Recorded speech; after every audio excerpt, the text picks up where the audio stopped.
So yeah, so having answers in the form of Gainsay, I think, is pretty good. And also the fact that they probably do have dissolves means that it's good too in any sort of counter war. It also incidentally counters Kioras. Alright, yeah, this hand's reasonable. I can cast most of my spells, and generally mulliganing in this format is not very good, since again, not a lot of card advantage, and games tend to be grindy, and the fact that I'm already up, effectively 2 cards is really nice. So I'm going to go ahead and fire off with the, probably just the Temple of Deceit here. Yeah, we can keep the Courser, that's fine.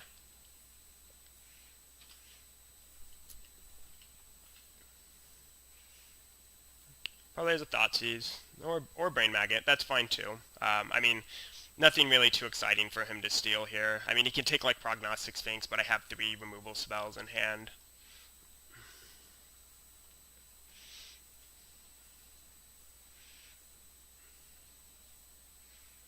The fact that I have 2 downfalls is also really nice. And the fact that I have a Force in a Swamp is really nice, because next turn I can play Temple of Mystery. And then if he plays like an Ashiok and hits like a Prognostic Sphinx, I can just downfall it. And if he doesn't do anything, I can probably just play my Courser. I'm going to play the land. Yeah, we're going to keep the Gainsay. I think having Gainsay in this spot is fine. Again, like I said, the most powerful card in the matchup for sure is definitely going to be Prognostic Sphinx. So, alright, so he kept it on top. Alright, he's Thoughtseizing again.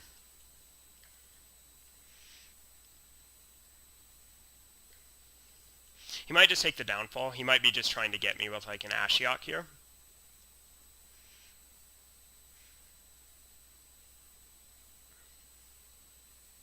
Like that may be his game plan, which is probably a reasonable game plan on a mulligan. So yeah, he took the downfall. So I'm fairly certain he has either a Kiora or a Ashiok.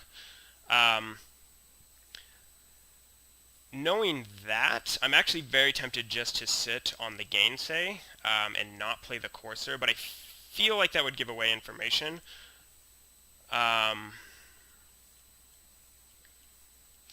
So the problem is I can't cast Silence the Believers on the Brain Maggot until next turn. I'm actually just going to go ahead and pass here.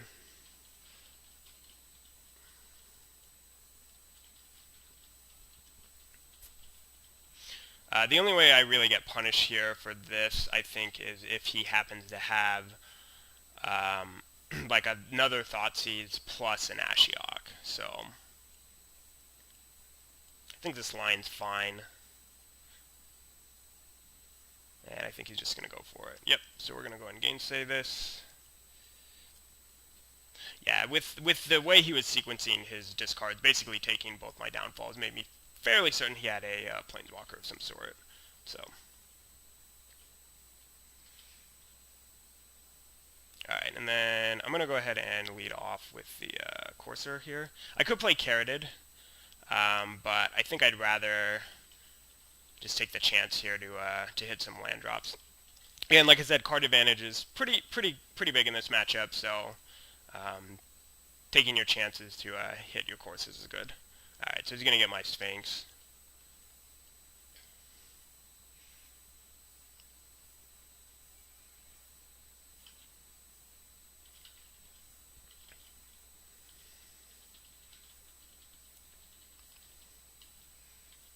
Alright, so feeling fine about my position here. We're just going to play Carroted. No reason to silence the Brain Maggot at this point. I'd rather try and get up to 7 mana and hit 2 things with this twice, so I'd rather be able to basically cast Silence the Believers for 7 mana, twice, since, again, we're kind of grinding a little bit here. Alright, that was a pretty good draw, I think. Hopefully we hit a land. Nope. And that's actually good, too. I like seeing that on top of my deck.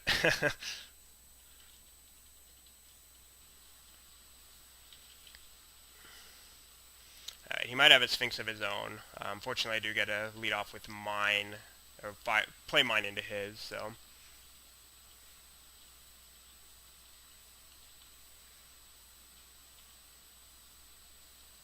Alright, yep, let's go ahead and play my Sphinx. And then just pass the turn. Really would like to hit some land drops with my Courser. Fortunately, if he doesn't kill the Courser or the Prognostic Sphinx, the fact that I get a Scry 3 means I'm probably going to start hitting land drops. Prognostic Sphinx plus Courser is a pretty good interaction. Yeah, so we'll go ahead and block here. So we bottomed, topped, bottomed. Okay.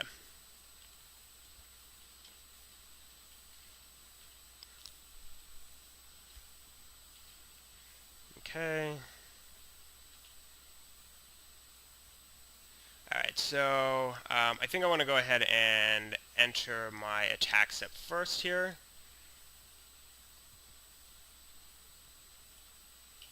Go ahead and attack. So we're going to bottom the Courser, put the Prognostic Sphinx on top, and then put the Swamp on top.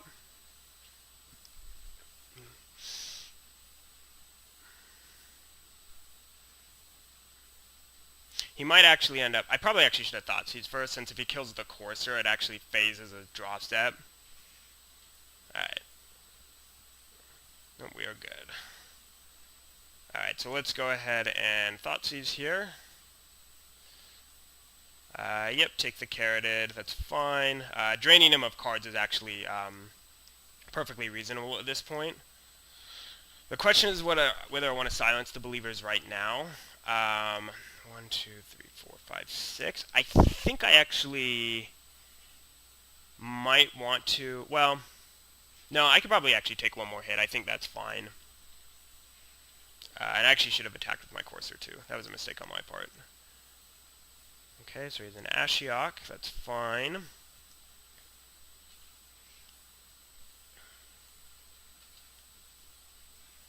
Alright, wow, he hit 2 Prognostic Sphinxes.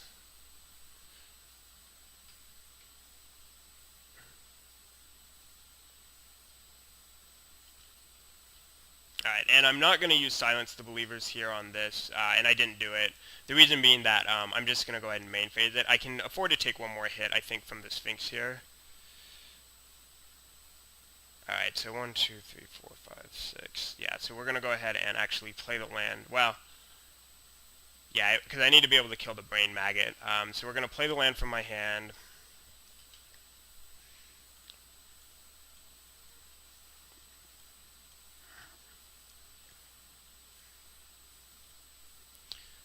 And then kill his 2 creatures.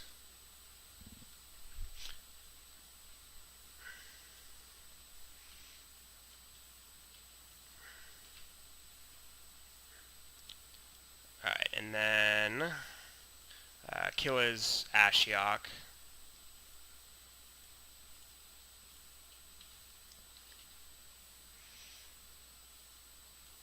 Alright, so we're going to go ahead and bottom a forest, bottom the temple, and then leave the Dissolve on top. I think I actually should have used Silence the Believers now in hindsight, because now his Prognostic Sphinx would be dead. And he gets another Scry out of this, so that was a mistake on my part for sure.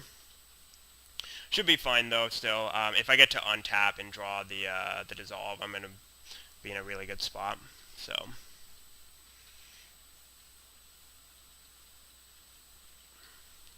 yeah, if I get to untap and draw, then that should pretty much be game. Yep. Alright, so let's go ahead and attack him.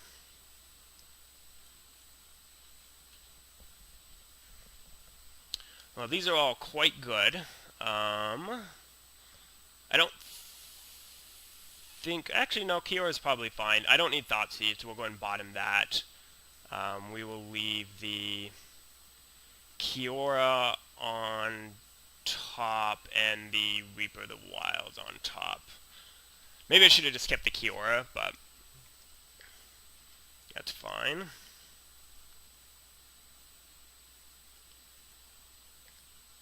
I think I might be able to actually afford to take one more hit here. Yeah, I mean, he's under pressure. He's actually probably going to have to start blocking here. So I'm going to go ahead and let him draw and attack with the Sphinx again. Yep, this is fine.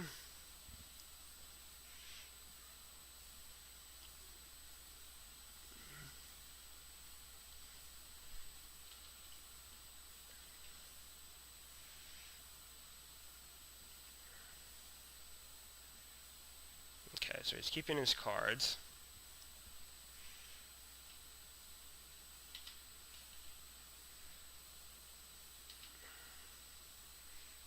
Alright, so let's go ahead and attack.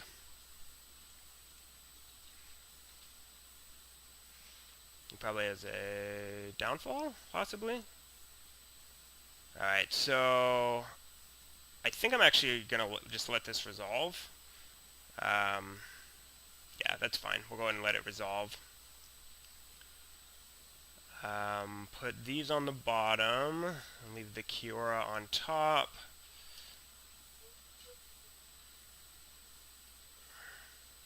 And then play the Reaper of the Wilds. And then pass the turn. He only has 5 mana here, so he's probably not going to be able to... so he can't silence the Believers with Strive. Yeah, in hindsight, on the turn when he had no cards. Oh, alright. So there we go. Round 1. I will go ahead and see you guys back for round 2.